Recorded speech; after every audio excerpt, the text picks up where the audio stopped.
Hi, this is Jennifer Norwood, and we'll again be talking about ECHO.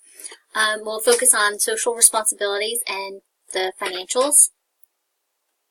So, in social responsibility, the company really talks about the ECHO way and really how they expect kind of to be guided by their core set of beliefs and really focusing on what is, the doing what's right. And when they talk about doing what's right, it means operating with integrity, expecting more from themselves even when nobody's looking. It's not really just about the corporate responsibility, but the personal responsibility. And by valuing honesty and transparency even when the unexpected happens. So that's really where their social responsibility starts, is with the ECHO way. And from there, when you go onto the website, you can see Life at ECHO, and they really push the social responsibility here. In terms of their sustain, they're really concerned about the shape and the size of the environmental footprint. And in 2010, they joined the U.S. EPA Smart Way Transport Partnership to demonstrate their commitment to improve operational efficiencies for their clients and carriers through technology and services, as well as encouraging company-wide recycling, promoting the staff use of public transportation or bicycles when commuting, and then provide employees with information about health and wellness options that are good for the employees and the environment alike. So this is the first one of the first areas. Additionally, they talk about volunteering. As a corporate citizen, they want to really participate in volunteering for food drives, student tutoring, environmental cleanups, nonprofit fundraisers, that type of thing. They want to really be a part of their community and give back.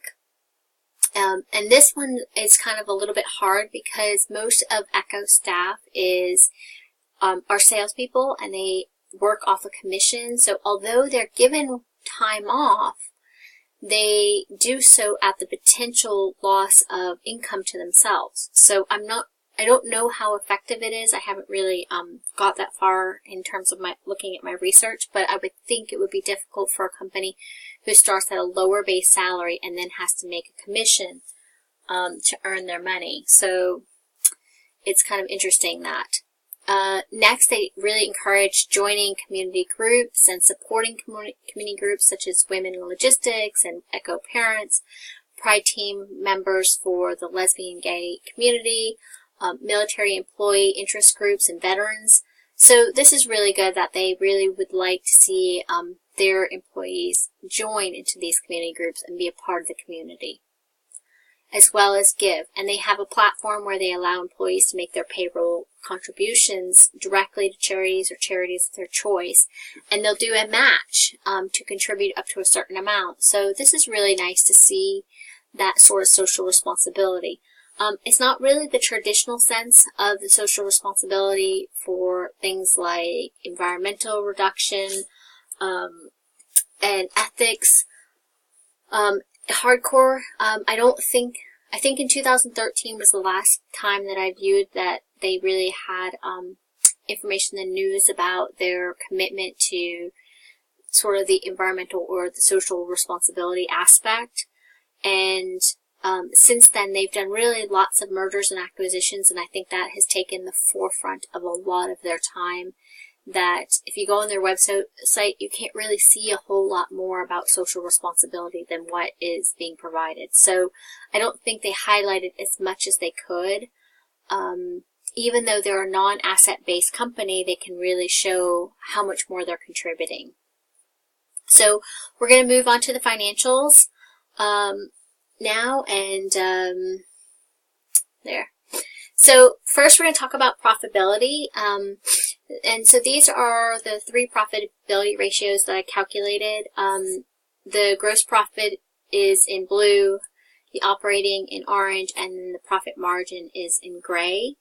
So the profit margin, if you look closely, I didn't do it in percentages, but if you look really closely, right now they're earning 1 cent for every dollar of revenue earned. And in 2016, they weren't earning anything. If you look at the operation margin, it kind of gives you an idea what Echo is making for every dollar of sales before interest and tax. Again, they're not making a whole lot. And then their gross profit margin is between 18 and 19%, which indicates high cost of operations for Echo. Although they're making tons of revenue and every year the revenue is going up, their actual profitability ratios are showing that they're not making a whole lot in that return because they're spending so much. They have so much cost, high cost of operations. And for Echo, this is their transportation costs, their employee salaries and commissions, and their client costs. So, it's something they need to be aware of. If we look at their return on investments, they're doing pretty good. You see kind of a dip down in 2015 for their return on assets, and that really has a lot to do with, starts with their Command transportation purchase, which was a private company they purchased for $420 million. And this was an acquisition that they obtained, and this really has hit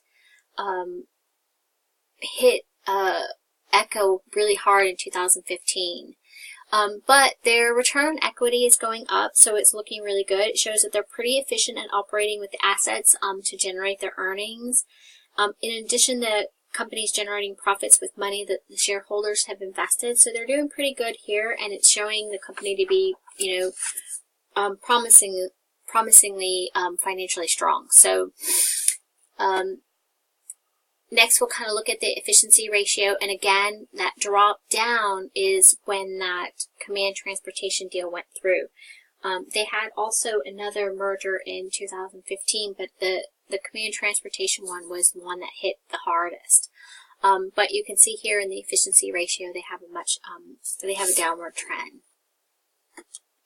So when we look at our solvency ratios, the first on the left, we're looking at interest coverage, and if you look here, in 2014 they were at 261, where in 2013 it was 17,000, and then it just dropped off tremendously.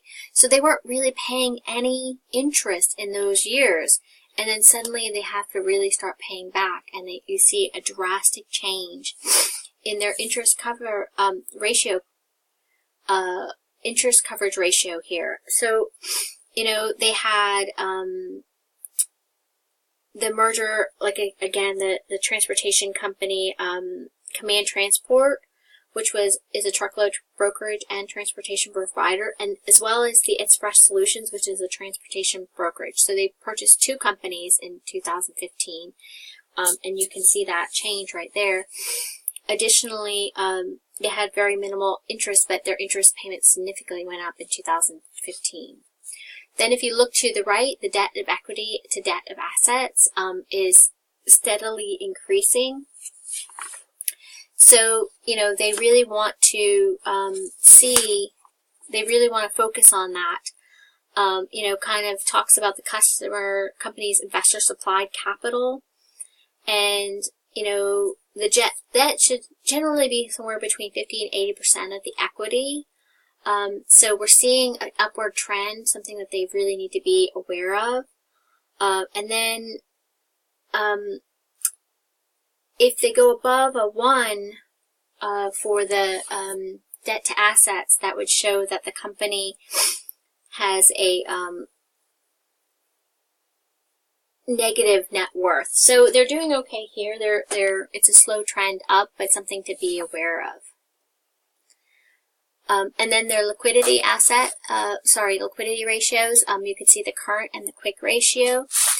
Here, the current ratio is showing kind of an easy trend. It is a downward trend, so it's something they need to be aware of. But in 2017, they can pay $1.22 for every dollar of their current liabilities. And then the quick ratio kind of is showing them that they're having to pay back on their current liabilities, and you can see that sharp downward trend. So again, it's something they want to really stay ahead of and be aware of, because really the quick ratio, you want kind of a 1-to-1, and the current ratio, you want it to be a 2-to-1, and they're not really there. So they need to be definitely aware and watch what they're doing to make sure that these trends don't continue on a downward slope. Now I want to move into the financial balance sheet, and this really tells a picture. If you can see again that first up in the left hand corner, the property and equipment, kind of you see an upward in 2014 and then downward in 2015 to 2016, again sloping downward. The shareholder equity is going down, and the retained earnings has gone down significantly as they start to have to pay back that interest. But the long-term debt is going up. So, when we talk about, previously we talked about solvency, which is the company's ability to pay its long-term debt, as well as liquidity, which is the near term. These trends are not really what the company wants to be seeing. So they need to really step back and evaluate their costs, because their cost of operation is very high. When we look at their financials and their income statement, so this kind of leads right in. Their net income really is very low, like 1%. And their income from operations is only 1% in 2017. Now, their revenues are huge. They're growing every year, but their transportation costs are growing with it and staying steady in that 80% range of their profits. And then by the time they start paying out their liabilities, they're not really making that much money. So it's something to be aware of. And, when you look at it long term, all those mergers and acquisitions have really started to catch up. And looking down further, they have, in 2020 is going to be a hard year. They have a lot of debt that they have to pay out, a lot of interest too. So they need to really think about their strategy going forward and how they're going to improve their situation. So that is really what wraps up for this week. Again, just a reminder that ECHO is really trying to take the complicated out of the transportation management. And here are my references. And again, thank you to Dr. Ewell for taking a look at the current ratios. So I look forward to everybody's questions, as well as looking forward to seeing your presentations.